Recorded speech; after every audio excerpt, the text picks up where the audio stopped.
Hey everybody, welcome back to the Making It Music podcast. I hope you are all having a fantastic day.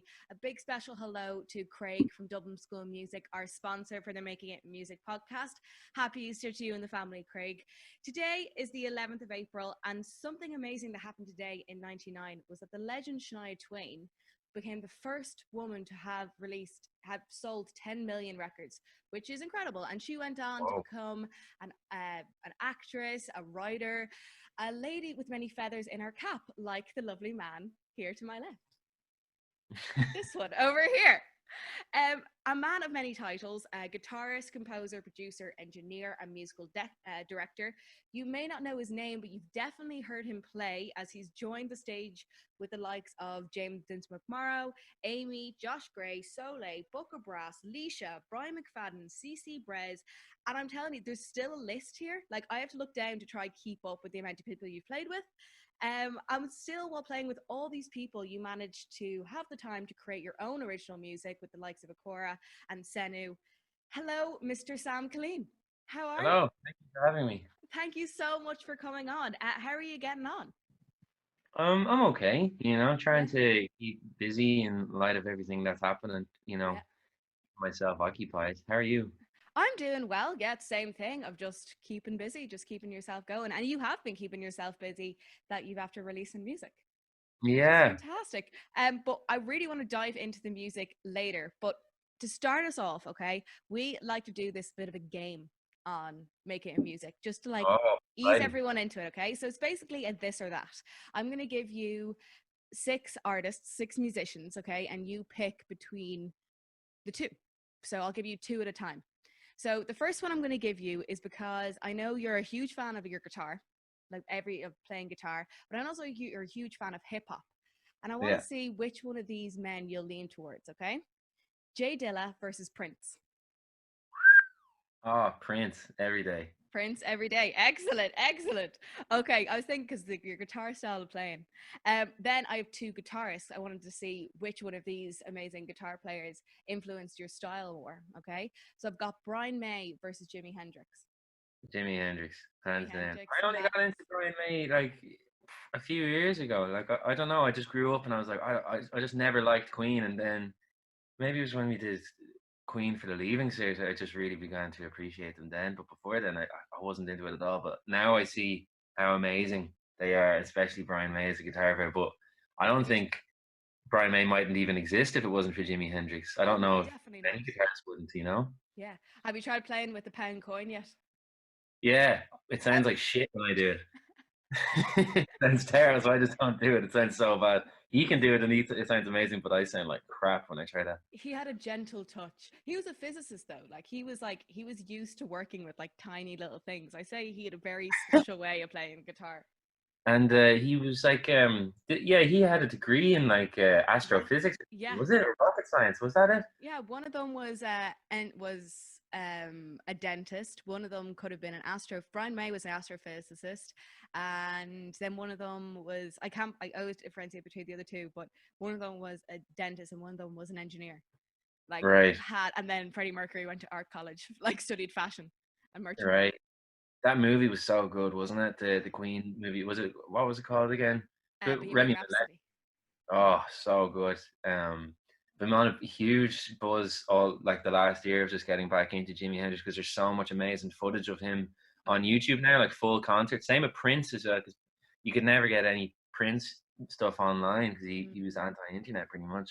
But What it's all up there now. What do you think of the whole thing of Prince's music now being re-released? Like his stuff that he had back catalog, the stuff that he'd never finished and he didn't want to release now is being released. I don't really know what to think of that, but I'm really glad that I can finally see stuff of him playing live online because I saw him live.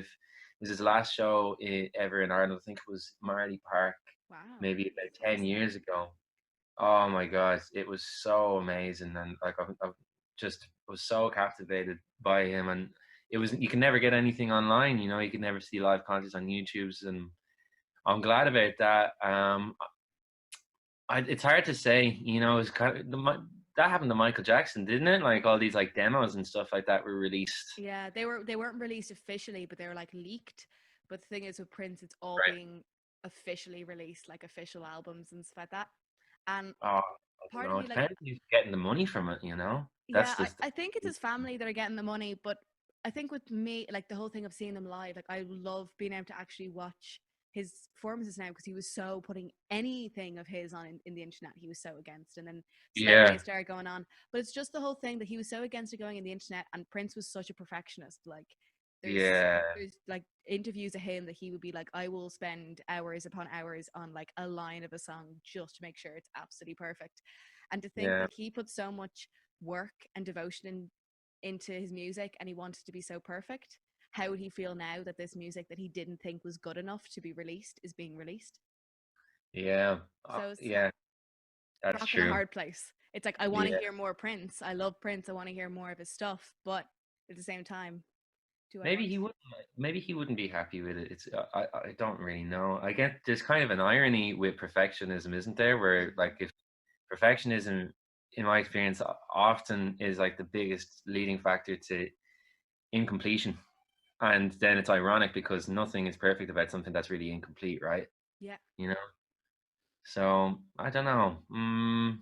Last one for you, okay? Snarky Puppy versus Wolfpack. And I kind of think Oh, I know who you're gonna go for in this, but uh, oh, I don't know. Probably Snarky Puppy first. They're like of the two. I think when we were in college, when Snarky Puppy came around, it was like, oh my god, this is amazing. But I think maybe for songwriting, Wolfpack. yeah, you're a big Corey Henry fan. Yeah, I love Corey Henry. I love all the stuff he does. It was those bands were such huge revelations to all of us in college because we were like, oh my god, you can make your instrument sound like that. It was, they kind of reinvented the wheel a little bit, Oh, as definitely. I think no one leaves, especially between our couple of years, where it's just Wolfpack and Snarky Puppy were huge effect on us because it was kind of like showing that like your instrument doesn't have to sound like put in a weird genre for it to kind of use a weird tone or something like that. You can use all those weird yeah, tones and those mad sounds and still have a really groovy tune. It's about yeah. lock in a good beat and do whatever you want on top. Just make sure you get that beat locked, you get that bass locked. And That was it. It was the groove that was just so outstanding with both of those acts, and yeah, I love this. I love the songs of Wolfpack, but I wouldn't say they were the ones in my mind that were reinventing the wheel. I found like a lot of the stuff they do has been done before, but they've oh no, just Snarky. they, they've yeah, they've kind of Wolfpack kind of re reignited everyone's love for all of that disco and Motown sound. But Snarky Puppy was it's quite boundary pushing and kind of sometimes it's kind of challenging to listen to, I think. Oh yeah, definitely. Like I like watching a lot of Snarky Puppy stuff. I like really like listening to their stuff is great, but I think if I was really just to sit down and try to appreciate the music, I'd watch it as well. Because just Uh, to see how all the instrumentalists react to each other, the times where they're yeah, just in these huge, like almost orchestra, like their thing with Lalah Hathaway a while ago, like the Dublin notes yeah, and everything. It was just like you just have to actually sit back and just try take it all in with like every sense and just be like, whoa. Oh, I agree. but you got to play with two of them, I got to jam with two of them Michael in League college one and day. Lauren O'Leary. Yeah, yeah, that was terrifying. Nearly shat my pants that day. Understandably, Hmm. but best crack ever, probably. Like a great thing to say that you've done.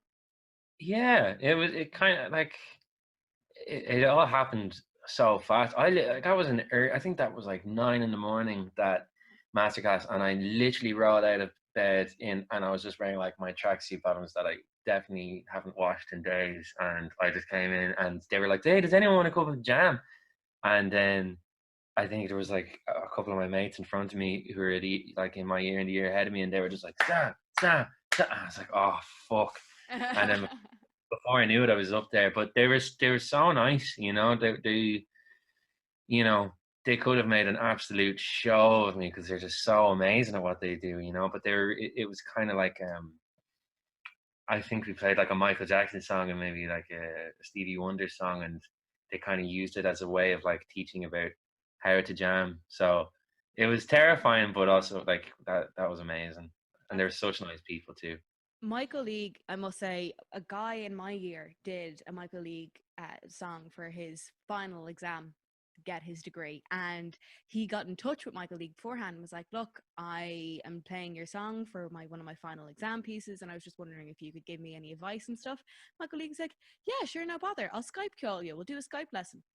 Free Skype Sick. lesson for him just No to go over way. the song. Yeah, it was cool. That's Like, amazing. it was amazing. Really? He's so sound of him. Like, I was there listening outside the door, like my ear to the door, being like just trying to hear him talk.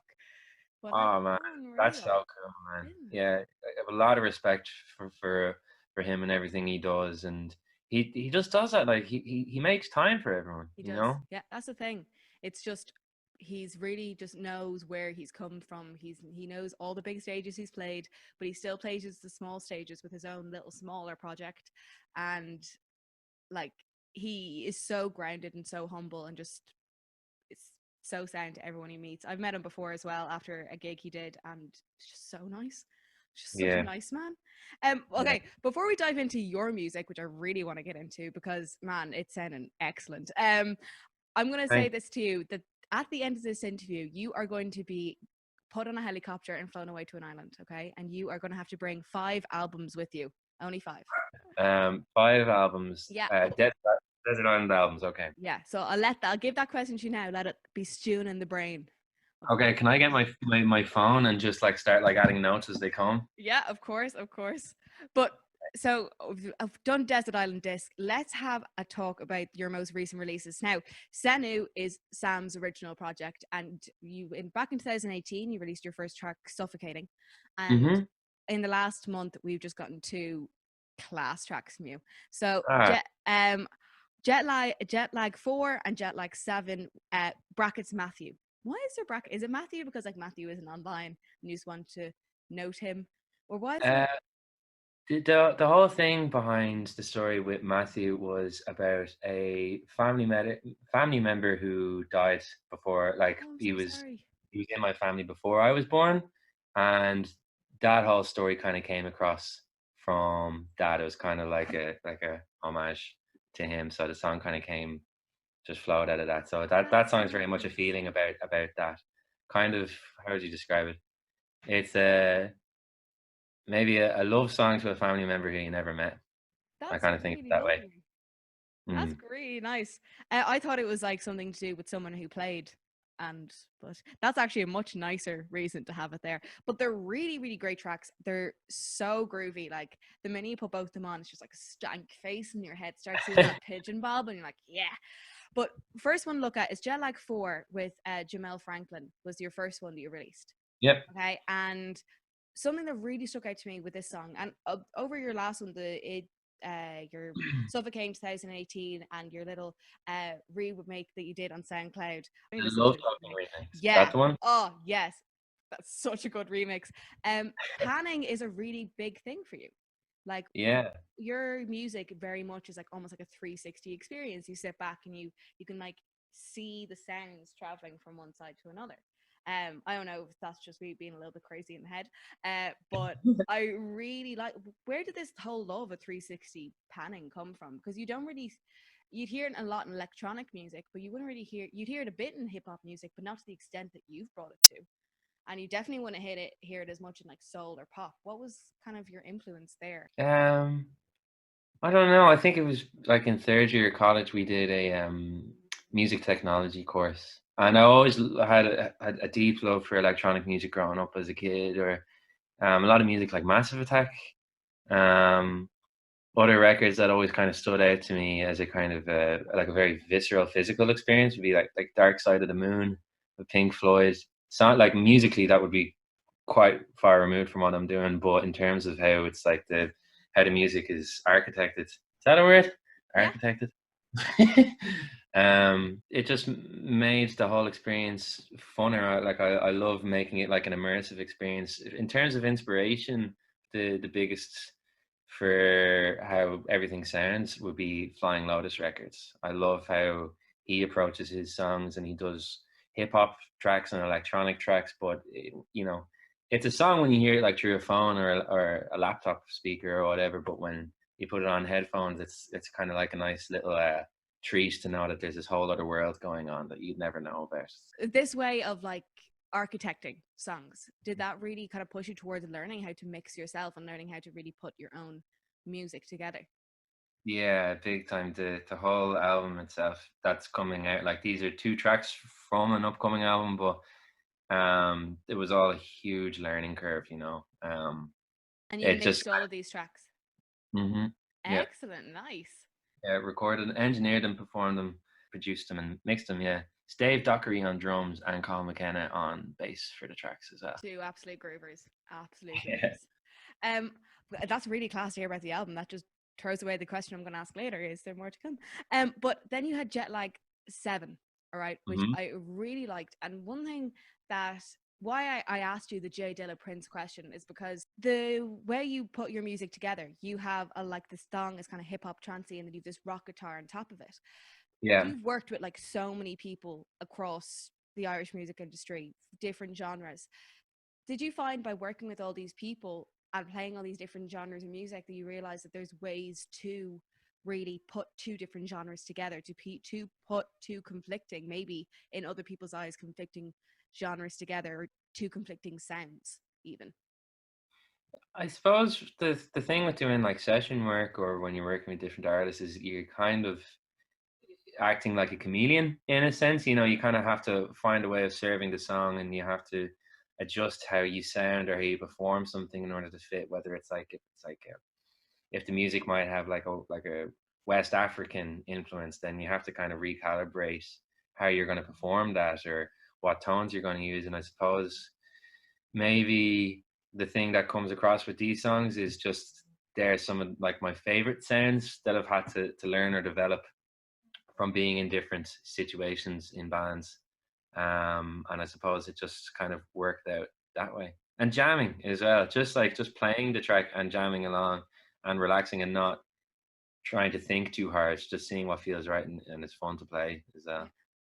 Um, Something that I noticed about all the tracks you've released so far, between like Suffocating, Jetlag 4, Jetlag 7, that they're all under 3 minutes. And Hmm. you said earlier in the interview that you said that perfection can sometimes be a destroyer of creativity. That if you're going so far for perfection all the time, that you won't release anything. Hmm. Is this one of the reasons the songs are short, or is it a thing of kind of like all thriller, no filler? Kind of almost, and they all except was it Jetlag? So Jetlag 7 cuts off abruptly, like really just cuts off, and the other two kind of linger, like there's almost more to the song to be heard. Yeah. So I just want to know the method behind the madness there. Is that kind of almost hinting at more to come? Is it just the way you like to write? Um, I think it's both. Like the way that those songs are written, like the 2 Jetlag tracks that are coming out there. The album is a conceptual album, so like the songs will like flow and interweave out of each other in a way. So I think that was a big influence of why the structure is like that, and it is short. Some of the tracks coming up will be longer. Some like I think the next one's about 4 minutes long. So it's never really like a it wouldn't be like it has to be a short song. It's just about how it flows into the next song or what song comes before it on the records, you know? So every single one of the songs that you're putting together has a meaning to the next one. That you're really putting this album together as like a story. Yeah, yeah, yeah, yeah, exactly. What made you like to really approach your first kind of big body of work as a conceptual album, and not kind of Uh, just stuff that you've just been playing for other people and what people are liking, but this whole idea of work? it just kind of came out of me. The album was written in the album was written in a day. I was on holidays staying with one of my idols last year in New York. He put me up. His name is Evan Marion. He's like one of my favorite musicians ever. And I opened up for him. I think it was the first ever SENU show I opened up for him in the Workman's Club, and it was a solo thing. Then it was just me and the laptop, and we just hit it off. And then he was like, "Dude, come to New York and stay in my house, and I'll introduce you to all your like." He introduced me to like Wayne Krantz and all these people he played with, or like Mark Juliana, and people he'd be gigging in his local on a Monday in New York with, and spent a week with him there, and I came back so massively inspired. And then I couldn't sleep because of the jet lag, and I was up till 6 in the morning every day, and then KOing till the night, and then I decided, you know what, fuck it, why don't I actually put, because I was so bored, I was like, why don't I just try and write as much as I can? And I think about like 15 loops and short songs kind of came out, and then I had like bass and drums and all the parts kind of out, and then I showed them to Dave and Cahill, and I was like, do you want to jam these and we'll just put something down? And they were like, yeah. And then so we just set up the mics and did it, and that was it. So it was all kind of recorded then in the day, and that's how it all kind of came around, basically. That's amazing. Like, to think that one, that an idol of yours invited you over to the house, and that this whole album came together in a day is ridiculous. Like, the songs are fantastic, and to think that you had them all ready to go and you all just dived in is amazing. You were saying there about your album that's coming up now. So I'm guessing, so Jetlag, is that going to be maybe the name of the album? Is it going to be like Jetlag Yeah. 1, 2, 3, 4, 5, 6, 7? So yeah, the name of the album is Jetlag. Some of the titles of the tracks got changed in the process depending on like if it had a different meaning, or like there's other tracks coming up which are collabs with singers, so it just made more sense for the song to have a reference to maybe the lyrics, you know. Who else are we thinking we might hear? Or do you want to give anything away? Is it a secret? Yeah, so I will say one thing. The next single that's coming out next month is with Quiva Barry from Wyvern Lingo. Wow. That's a song that we wrote together. So I'm really excited for that one to come out. It's more of a R&B kind of feel. Excellent. Very nice. And you've, like, you probably have all these contacts with all these musicians because you've worked with an extensive and very incredibly versatile bunch of musicians within Ireland. Like, you're in Madrid there with Josh Gray. That must have been fantastic. A very hot concert, I imagine, though. It was hosting, yeah, and Josh that was the first time I ever met Josh, and he's such a cool dude, man. That was kind of, I didn't really know what to expect with that show, because I was, oh, there's a gig in Madrid, can you do it? Yeah, no bother. And we went there that day, and it was like I didn't even realize how big the fucking room was going to be or anything. I just thought it was going to be any old gig. But yeah, that was fun. And then you've been working a lot with AIMEE recently as well. She's doing so well. I'm guessing you might have had maybe some gigs coming up in the next little while with these people, and they're all kind of cut over COVID-19. Yep, everything's gone. Yeah, all that work is gone for the foreseeable future. Yeah. And how are you? What about, like, with you releasing new music now? You've released the first three singles. Do you think you might do any, like, maybe live streams or anything of maybe a gig to kind of promote these singles that are out now and the album that is to come? I'd love to. I would love to. I'd love for you too.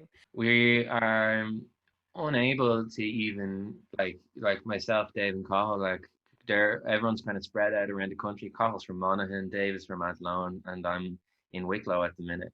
Yeah. So it's kind of not possible. I think Dave was saying he can't even get his fucking drums out of his studio, so he hasn't played drums in a week. He's raging. Oh no. So yeah, I think we'll figure out something. There might be a few videos that we've recorded before that would be fun to release. Yeah. Well, one thing that Porrick O'Meara is doing at the moment is a thing called lockdown sessions, and what he's doing is basically having a session, but he's recording something and then sending it to someone else, and they record on top, and it ends up being this big, like, multiple person video, but they've all recorded separately. So something like that, maybe, or even just you and the laptop again. Bring back old school SENU, like, just absolutely rocking it. Just you in the bedroom, like. Yeah. One person who you've worked with that I really wanted to ask about, and you probably have heard people have asked you about this before, Brian McFadden on Australia's Got Talent. What? Yeah. What was that? How did that go about? I think I was like 17 or 18, and I was in a jam session with this guy called Bob Smith. He's a bass player from Drogheda, and he's amazing. And it was the first time we'd ever met. And then he just gave me a text the next day, and he was like, "Hey, dude, would you be free to go to Scotland tomorrow? There's a gig in Falkirk Stadium with Brian McFadden. Here's the tunes. Let me know if you can do it." And I was like, "Yeah, fuck it."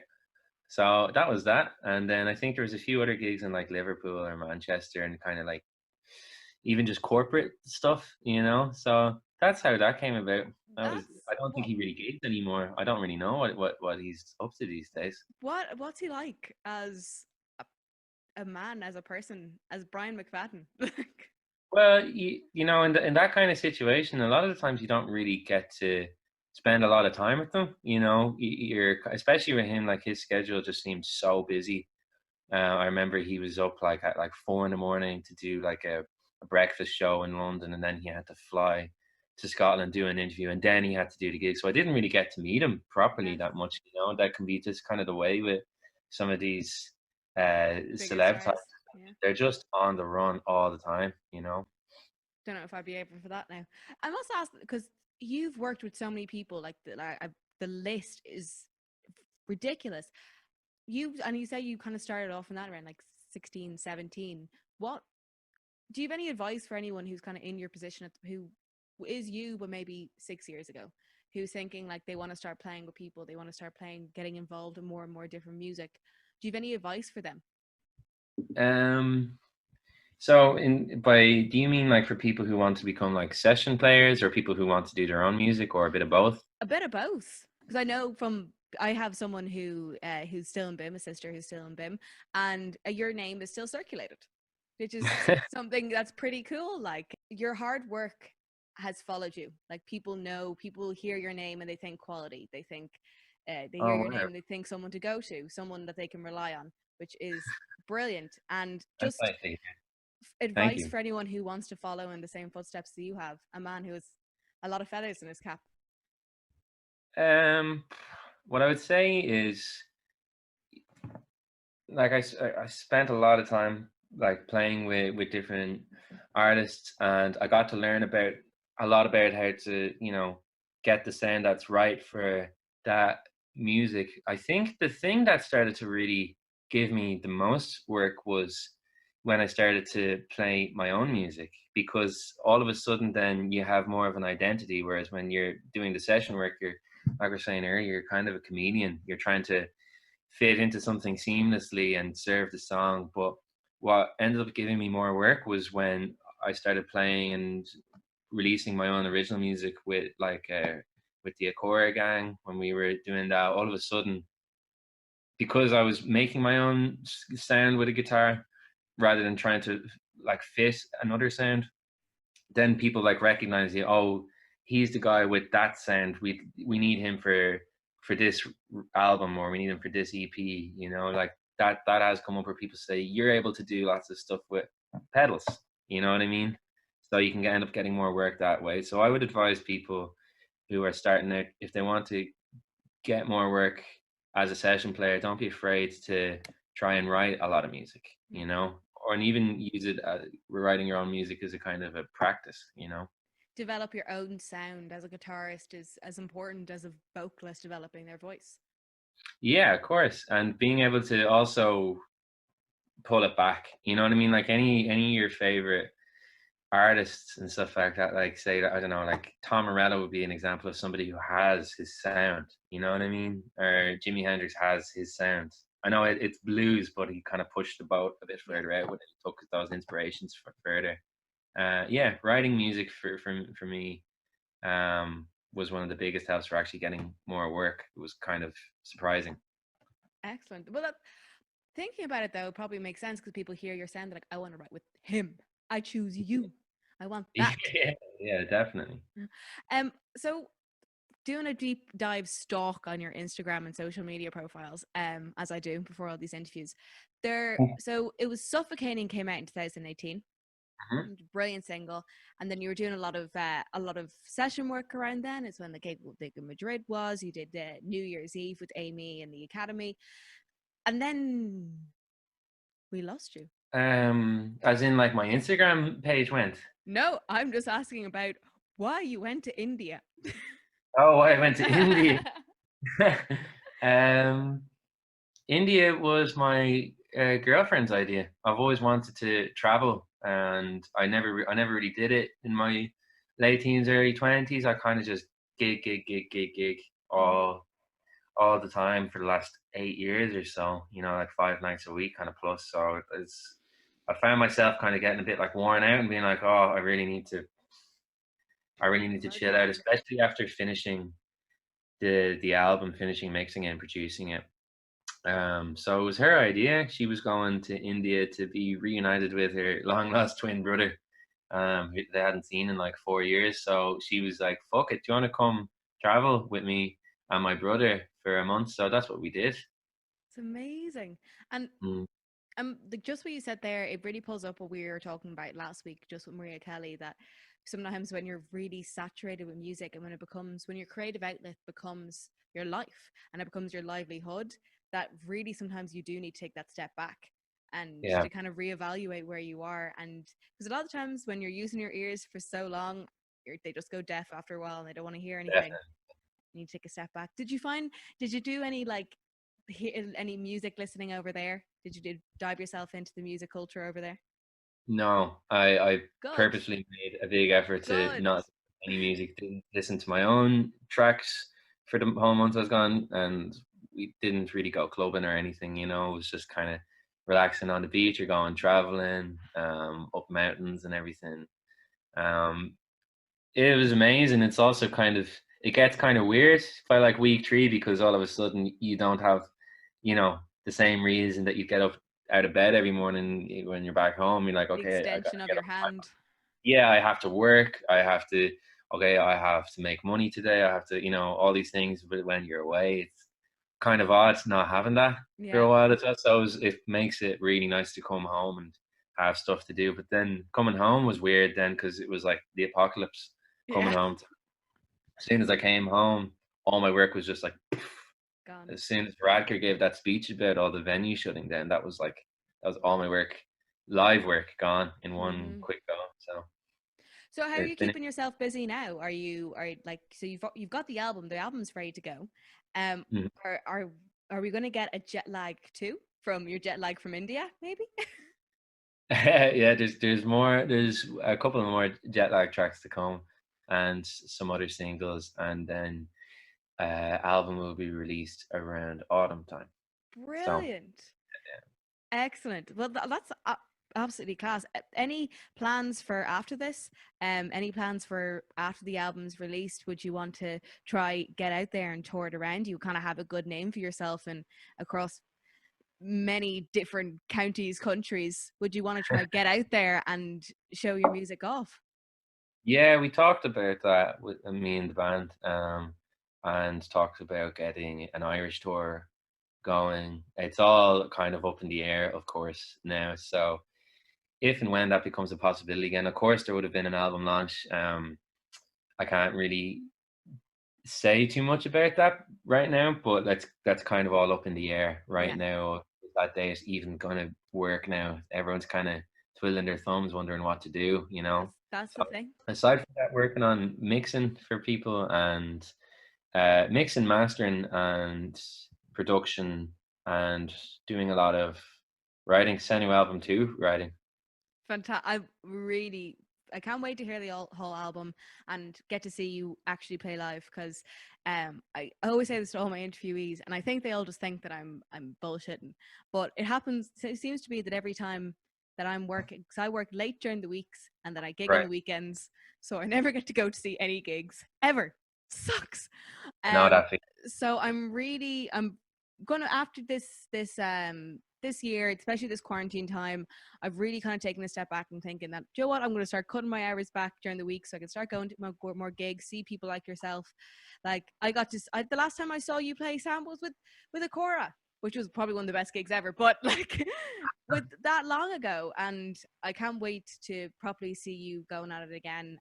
You're a fantastic musician and you deserve everything that's hopefully going to come your way, all the good things that will come your way because Thank you so incredibly much. talented. But let us go to our final question. Your desert island discs. Okay. I was thinking about this. So the first one I would have to say would be Mezzanine by Massive Attack, Nice. Great right? album. 2 would be You Are Dead, Flying Lotus. Um, 3 would be one of the Tribe Called Quest records. I couldn't decide which one. Maybe the one they put out most recently, the We Got It From Here Ooh, album. yeah, that's a really good album. So, and then what else do I like? Oh, I haven't talked about jazz at all today, but Undercurrent by Bill Evans, and that's a big one. And lastly, Kind of Blue, Miles Davis. Yeah, you a big jazz fan as well. Yeah, I always forget Yeah, that other side of you. yeah, big jazz fan. Love jazz. That is excellent. So, just one last thing before you go. I really just, because you are very successful in where you are and your words of wisdom. If an player at the home was sitting right now and thinking of different genres that they should get into to really help their playing, what would you recommend? Whatever they like listening to. I think there's something you can learn from what any kind of music, you know. The important thing is to not try and digest something that you really don't like the sound of. Like if you don't like listening to jazz, then there's no point in learning jazz. You're only going to be mediocre at it from best, and you're only going to take in so much. I think it's really important to just follow what you love the sound of, and when you play it, try and nail it, you know. Thank you so much for joining us today. Everyone, please go check out Sam Killeen on Instagram, Facebook, Twitter. You also have your own website, samkilleenmusic.com. SENU, it's SENU, SENU, right?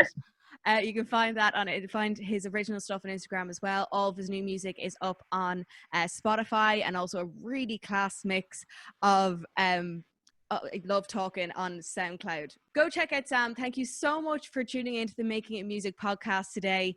You can check this whole video also on YouTube as well as Spotify, Google Podcasts, the likes. I've been Heather, your host. Thank you so much for joining us today, and have a fantastic week. Bye, Sam.